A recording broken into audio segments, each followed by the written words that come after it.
Kita semua ingin memiliki takdir yang baik.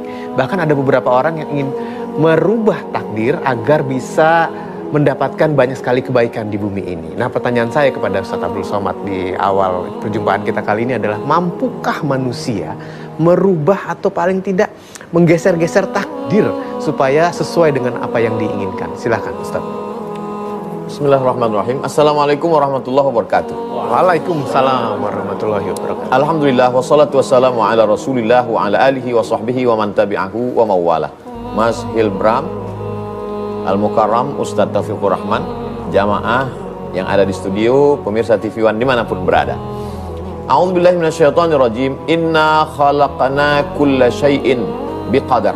Segala sesuatu sudah kami ciptakan dengan kadar, ketetapan, ketentuan. Dalam ayat lain dikatakan, Qul, katakan ya Muhammad sallallahu alaihi wasallam, la yusibana, tidak ada satupun musibah yang menimpa kita illa ma kataballahu lana, kecuali memang sudah ditetapkan Allah Subhanahu wa taala sebagai sebuah ketetapan takdir. Ya. Dalam ayat lain dikatakan, ma asaba min musibatin, segala musibah yang terjadi fil ardi, di atas muka bumi, wala fi anfusikum, pada dirimu, illa fi kitabin, itu semua sudah tertulis di kitab, di lauhil mahfuz. Lauh artinya papan, mahfuz papan yang terjaga, karena dijaga oleh para malaikat. Disitulah server terbesar semua ketetapan sejak alam terkembang, tercipta sampailah hari kiamat. Min qabli an nabra'aha, sebelum kami mewujudkannya secara nyata di alam yang zahir, maka sudah kami rencanakan. Alam ini tidak terjadi begitu saja tanpa rencana. Ada perencanaan Allah Subhanahu wa taala. Lalu kemudian dalam hadis Nabi pula dikatakan, ketika Nabi ditanya oleh Jibril alaihissalam tentang iman, maka Nabi SAW menjawab, akhbirni anil iman, berikanlah jawaban kepadaku apa itu iman wahai Muhammad SAW. Nabi menjawab, antu'mina billah wa malaikatihi wa kutubihi wa rusulihi wal yaumil akhir wa biqadri khairihi wa syarrihi taqdir. Lalu kemudian dalam Sahih Muslim pula dikatakan, innallaha katabal maqadir, Allah sudah menuliskan takdir 50,000 sanah, 50.000 tahun, qabla an yakhluqas samawati wal ard, sebelum Allah menciptakan langit dan bumi. Jadi sepakat seluruh ahlu sunnah wal jamaah tentang iman kepada takdir ini. Hanya saja ulama kemudian membahasnya bahwa takdir ini terbagi dua, ada yang mubram, ada yang muallaq. Ada takdir yang sudah baku, tidak bisa diganggu gugat, tapi ada takdir yang bisa dirubah. Lalu yang kita minta ada perubahan itu yang mana? Takdir yang muallaq. Makanya dalam hadis dikatakan, la yaruddul qada illa du'a, tidak ada yang bisa merubah takdir kecuali doa. Takdir yang mana? Takdir yang muallaq. Apakah manusia ini terpaksa dengan takdirnya? Inilah kelompok ahlul bid'ah yang keluar dari ahlu sunnah, yang disebut dengan kelompok Jabariyah. Jabar artinya terpaksa. Orang yang terpaksa itu disebut dengan majbur, diambil dari 3 huruf jim, ba, ra, terpaksa.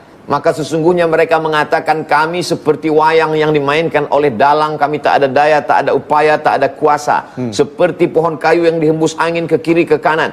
Maka na'udzubillah, sampai-sampai ketika mereka berzina, mencuri, minum khamar pun mereka mengatakan, ini bukan kehendak kami tapi ini takdir. Maka kelompok ini dikeluarkan dari ahlus sunnah wal jamaah. Kelompok ini Jabariyah. Kontra dengan kelompok Jabariyah ini adalah kelompok Qadariyah. Mereka mengatakan tidak ada itu takdir. Karena kalau ada takdir berarti untuk apa kita beramal, untuk apa kita tidak beramal, untuk apa ini? Karena sudah ditetapkan. Untuk apa kedatangan Nabi? Kelompok yang kontra ini disebut dengan Qadariyah. Mengkristal menjadi sebuah kelompok disebut dengan Mu'tazilah. Karena dia memisahkan diri dari pengajian Wasil bin Atta, menjauh dari pengajian Al-Imam Al-Hasan Al-Basri.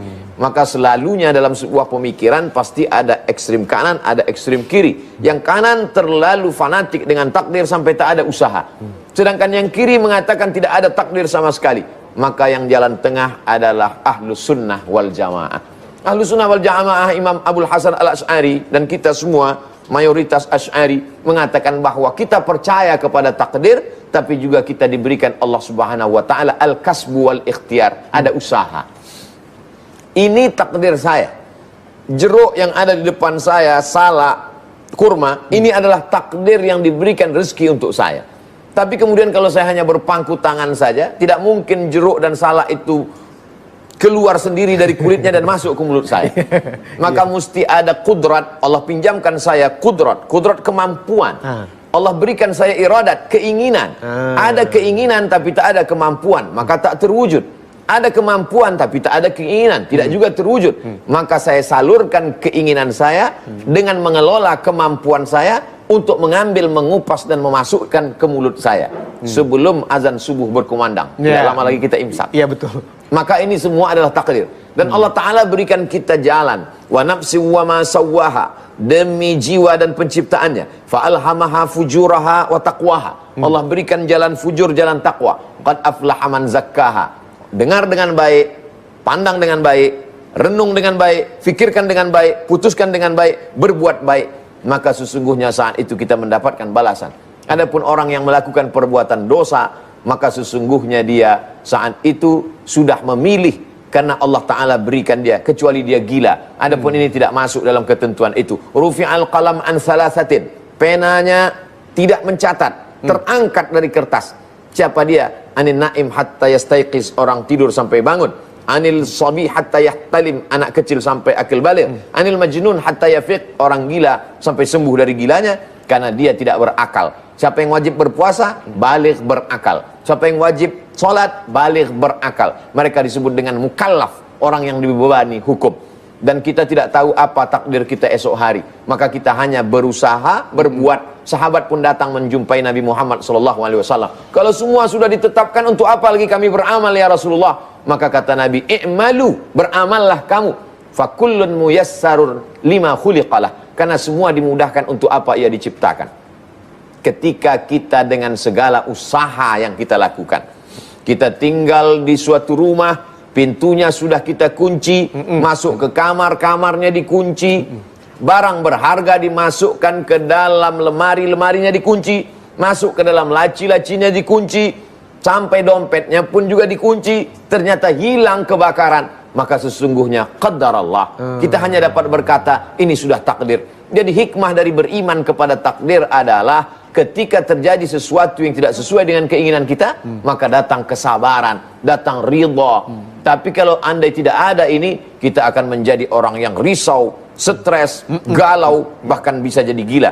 Maka ketika terjadi dalam pikiran kita berkata-kata, andai saja, kalau ada dalam pikiranmu terjadi terbersit satu kata kalau, maka buang jauh-jauh, karena satu kalau akan disusul oleh kalau berikutnya. Kalaulah dulu begini, kalaulah tidak investasi, kalaulah tidak ikut omongan saya, kalau akhirnya kena penyakit insomnia, tidak bisa tidur malam, stres, depresi, mengurung diri, gila. Kalau mati langsung nggak apa-apa.